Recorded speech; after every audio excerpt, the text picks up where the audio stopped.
Hi hello welcome back to my YouTube channel. എല്ലാവർക്കും നമസ്കാരം. എൻ്റെ ചാനൽ സബ്സ്ക്രൈബ് ചെയ്യാത്തവർ പ്ലീസ് ഒന്ന് സബ്സ്ക്രൈബ് ചെയ്ത് സപ്പോർട്ട് ചെയ്യണം. എന്തൊക്കെ പറഞ്ഞു കഴിഞ്ഞാൽ ഹാപ്പിയാണ് കുക്ക് ചെയ്യാനായിട്ട്, പക്ഷേ ചില സമയമൊക്കെ നമുക്കൊരു മടിയാണ് കേട്ടോ. എസ്പെഷ്യലി ഈ ഒരു പ്രഗ്നൻസി സമയത്ത് എനിക്ക് ഭയങ്കര ടയേർഡ്നെസ്സാണ് കുക്ക് ചെയ്യാനായിട്ട്. പക്ഷേ വേറെ ഒരു വഴിയുമില്ല, കുക്ക് ചെയ്തേ പറ്റുള്ളൂ. അപ്പോൾ എല്ലാ കുക്കിങ്ങൊക്കെ ചെയ്തതിന് ശേഷം ഒരു സൺഡേ ദിവസം ഒന്ന് പുറത്തിറങ്ങിയ ഒരു ദിവസമായിരുന്നു. നമ്മൾ ജസ്റ്റ് ഒന്ന് രണ്ട് ഫോട്ടോസൊക്കെ ക്ലിക്ക് ചെയ്തിട്ടുണ്ടായിരുന്നു. പിന്നെ നമ്മൾ നെക്സ്റ്റ് ഡേ മോർണിംഗ് ഞാൻ ലഞ്ചും അതുപോലെ തന്നെ ബ്രേക്ക്ഫാസ്റ്റും ഒക്കെ ഒരുമിച്ച് ഞാൻ ഉണ്ടാക്കുന്നുണ്ട്. അപ്പോൾ എവിടെയാണ് പോകുന്നത്, എന്തിനാണ് വേണ്ടിയിട്ടുള്ളതെന്നത് ഞാൻ പറയാം. ഇപ്പോൾ രാവിലെ തന്നെ ചടപടയെന്ന് എല്ലാ കാര്യങ്ങളും സ്റ്റാർട്ട് ചെയ്തിട്ടുണ്ട്. പതുക്കെ തന്നെ ഞാൻ ഓരോരായിട്ട് ചോറ്, കറി, കൂട്ടാൻ, പിന്നെ അതുപോലെ തന്നെ രാവിലെ ഗോതമ്പ് ദോശയാണ് ബ്രേക്ക്ഫാസ്റ്റായിട്ട് എടുത്തിരിക്കുന്നത്. എളുപ്പമുള്ളത് എന്താണോ അതാണ് നമ്മൾ ഈ ഒരു ബിസി മോർണിംഗ് ഡേയ്സിലൊക്കെ ചെയ്യേണ്ടത്. പിന്നെ ചോറ് ചൂടാറ പെട്ടിയിൽ ഞാൻ അരി തിളപ്പിച്ച് വെച്ചിട്ടുണ്ട്. അപ്പോൾ അത് ഒരു 45 മിനിറ്റ്സ്, അത് ഓരോരോ അരിനെ ഇതാക്കിയിട്ടാണ്. അപ്പം ചിലതൊരു 30 മിനിറ്റ്സ് മതി, ചിലതൊരു 40 മിനിറ്റ്സ് വേണം. അങ്ങനെ പിന്നെ സാമ്പാറാണ് വയ്ക്കുന്നത്. അപ്പോൾ അതിൻ്റെ വെജിറ്റബിൾസൊക്കെ നന്നായിട്ട് കുക്കായി വന്നിട്ടുണ്ട്. പിന്നെ അതിൻ്റെ എല്ലാ മസാലയൊക്കെ ഇട്ടിട്ട് പുളിവെള്ളമൊക്കെ ഒഴിച്ചതിന് ശേഷം സാമ്പാർ, നല്ല ചൂട് സാമ്പാർ പെർഫെക്റ്റായിട്ട് റെഡിയാക്കി. സാമ്പാർ വെച്ചതിൻ്റെ ഉള്ളൊരു കാര്യം എന്ന് വെച്ച് കഴിഞ്ഞാൽ നമുക്ക് ഗോതമ്പ് ദോശേൻ്റെ കൂടെ എടുക്കാം, ഉച്ചയ്ക്ക് ചോറിൻ്റെ കൂടെ എടുക്കാം. അപ്പം അതുകൊണ്ടാണ് ഞാനങ്ങനെ വെച്ചത്, എളുപ്പമാക്കാൻ വേണ്ടിയിട്ട്. പിന്നെ എഗ്ഗ് ബോയിൽ ചെയ്തിട്ടുണ്ട്. കാട മുട്ടയും നോർമൽ വൈറ്റ് എഗ്സും ഉണ്ട്. വാഴയ്ക്ക വിഴുക്കുരട്ടിയാണ് ഉണ്ടാക്കിയത്.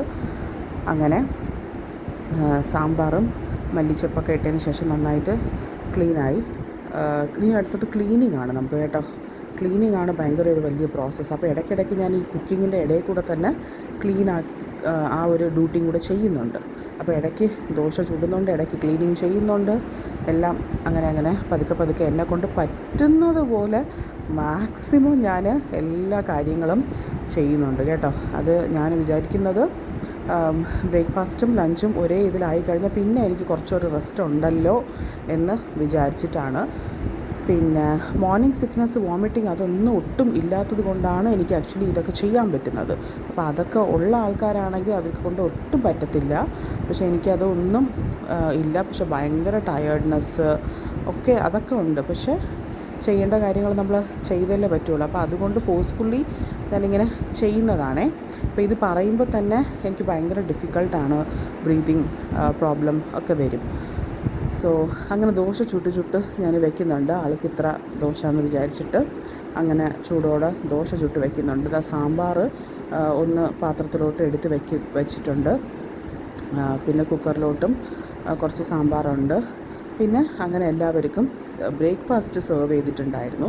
ഇന്ന് മോൾക്ക് ഒരു വർക്ക്ഷോപ്പ് ഉണ്ടായിരുന്നു. 1 ഡേ ഒരു വർക്ക്ഷോപ്പാണ്. സോ അതിന് പോയിട്ടുണ്ടായിരുന്നു. ഇത് പ്രൊജക്റ്റ് വർക്കിനൊക്കെ യൂസ് ചെയ്യുന്ന ഒരു ബസ്സാണ്. അപ്പോൾ ഇതിൽ ഓരോരോ ടോപ്പിക്കിൻ്റെ കാര്യങ്ങളാണ് അവർ അതിലോട്ട് ഇങ്ങനെ വെച്ചിരിക്കുന്നത്, ഫോട്ടോസായിട്ട് കുട്ടികൾക്ക് പെട്ടെന്ന് മനസ്സിലാവാനും കാര്യങ്ങൾക്കും ഒക്കെ വേണ്ടിയിട്ട്. അപ്പോൾ ഇതിലകത്തോട്ടൊന്നും എനിക്കങ്ങനെ എടുക്കാൻ പറ്റിയില്ല ആക്ച്വലി. സോ അത് നല്ലതായിരുന്നു. അത് നന്മ ട്രിവാൻഡ്രം പിന്നെ മേഘാലയ കമ്മിറ്റി അവതരിപ്പിക്കുന്ന ഒരു ചെറിയൊരു വർക്ക്ഷോപ്പായിരുന്നു. സോ അത് മോൾ ഈ വർഷം അറ്റൻഡ് ചെയ്തിട്ടുണ്ടായിരുന്നു. അപ്പം മറ്റൊരു നല്ല വീഡിയോയിൽ കാണും വരയ്ക്കും. Thank you so much for watching.